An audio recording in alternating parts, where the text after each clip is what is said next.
சென்னை அண்ணா பல்கலைக்கழக மாணவி பாலியல் வன்கொடுமை செய்யப்பட்ட வழக்கில் காவல் ஆணையர் மீது தமிழக அரசு சட்டப்படி நடவடிக்கை எடுக்க வேண்டும் அப்படின்னு சென்னை உயர்நீதிமன்றம் ஆல்ரெடி சொல்லியிருந்தாங்க இல்லையா? இந்த நிலையில காவல் ஆணையர் மீது நடவடிக்கை எடுக்க வேண்டும் அப்படிங்கிற இந்த ஹைகோர்ட் உத்தரவுக்கு எதிராக தமிழக அரசு உச்ச நீதிமன்றத்தில் மேல்முறையீடு செய்திருக்காங்க.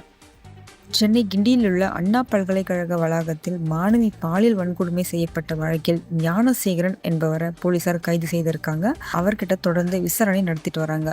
இந்த சம்பவத்துக்கு தமிழகத்தில் அதிமுக, பாஜக, தேமுதிக, பாமக உள்ளிட்ட கட்சிகள் எல்லாம் கண்டனம் தெரிவித்திருக்கிற நிலையில தமிழகத்தின் பல்வேறு பகுதிகளில் இந்த சம்பவத்தை கண்டித்து போராட்டமும் ஆர்ப்பாட்டமும் நடத்திட்டு வந்தாங்க. தமிழகம் முழுக்க பெரும் பரபரப்பை ஏற்படுத்திய இந்த வழக்கை சென்னை ஹைகோர்ட் தானா முன் வந்து விசாரிச்சாங்க. இந்த வழக்கை விசாரிக்க 3 IPS அதிகாரிகள் அடங்கிய சிறப்பு புலனாய்வு குழுவை கோர்ட் ஏற்பாடு பண்ணாங்க. முன்னதா இந்த வழக்கை CBIக்கு மாற்ற கோரி அதிமுகவை சேர்ந்த வக்கீல் R வரலட்சுமி, பாஜகவை சேர்ந்த வக்கீல் ஏற்காடு A மோகன்தாஸ் இவங்க 2 பேரும் தனித்தனி பொதுநல வழக்கு தாக்கல் செய்தாங்க. இந்த வழக்குகளை விசாரித்த சென்னை ஹைகோர்ட் நீதிபதிகள் பத்திரிகையாளர்கள் சந்திப்பில் ஒரு குற்றவாளி என்று ஏன் கமிஷனர் விளக்கம் கொடுத்தார், பத்திரிகையாளர் சந்திப்பு நடத்த அரசிடம் அனுமதி வாங்கினாரா, இந்த மாதிரியான கேள்விகளை நீதிபதி எழுப்புறாரு. அது மட்டும் இல்லாம இந்த வழக்கில் அரசியல் சாயம் பூச விரும்பல. பெண்களின் சம்மதமின்றி அவங்கள தொட யாருக்குமே உரிமை கிடையாது. வழக்கில் பாதிக்கப்பட்ட மாணவிக்கு அண்ணா பல்கலைக்கழக நிர்வாகம் உளவியல் சிகிச்சை கொடுத்து அவங்கள தைரியப்படுத்த வேண்டும் அப்படின்னு சொல்லியிருந்தாங்க.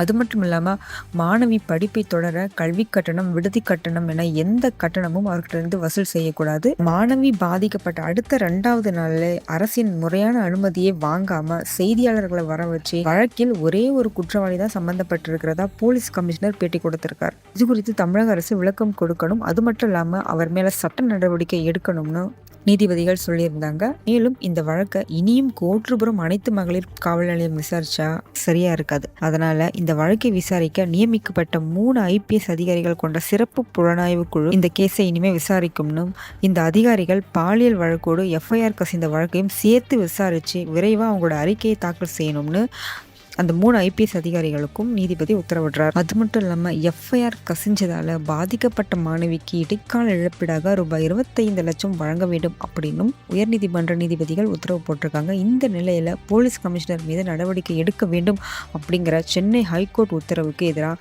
தமிழக அரசு உச்ச நீதிமன்றத்தில் மேல்முறையீடு செய்திருக்கு. இந்த மாதிரியான ஒரு சில நடவடிக்கைகளால தான் திமுக அரசு மேல நமக்கு சந்தேகமே வருது. இந்த கேஸ்ல மாணவி கொடுத்த புகாரின் அடிப்படையிலும் அதுக்கப்புறம் அந்த 3 IPS அதிகாரிகளோட விசாரணையிலும் இன்னொரு சார் ஒருத்தர் சம்மந்தப்பட்டிருக்காருன்னு அந்த மாணவி தெள்ள தெளிவாக சொல்லியிருக்காங்க. அப்படி இருக்கும்போது காவல்துறை விசாரணையிலும் அதே பதில தான் சொல்லியிருப்பாங்க. அப்படி சொல்லியும் இந்த வழக்கில் ஒரே ஒரு குற்றவாளி தான் இருக்காருன்னு போலீஸ் கமிஷனர் ஏன் பொய் சொல்லணும்? அப்படி பொய் சொன்ன போலீஸ் கமிஷனர் மேலே ஹைகோர்ட் வந்து விசாரணை வைக்கணும்னு சொல்கிறாங்க. அந்த வழக்குக்கு எதிராக தமிழக அரசு ஏன் மேல்முறையீடு செய்யணும்? இதெல்லாம் சந்தேகத்தை கிளப்புற மாதிரி தானே இருக்கு. ஆக எதிர்கட்சிகள் சொல்கிற மாதிரி திமுக காவல்துறையோட உதவியோட யாரோ ஒருத்தரை பாதுகாக்க முயற்சி பண்ணுறதா தானே அர்த்தம். எப்படியோ பாதிக்கப்பட்ட மாணவிக்கு நீதி கிடைச்சா போதும்.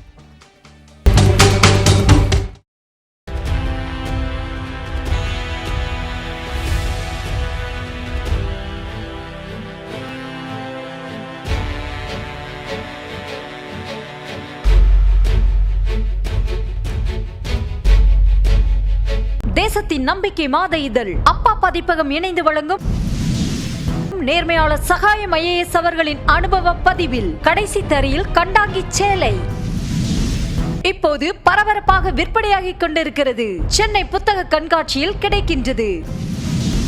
புத்தகத்திற்கு உடனே அழையுங்கள் 701002 9823 9315 77173 மற்றும் 8925917667.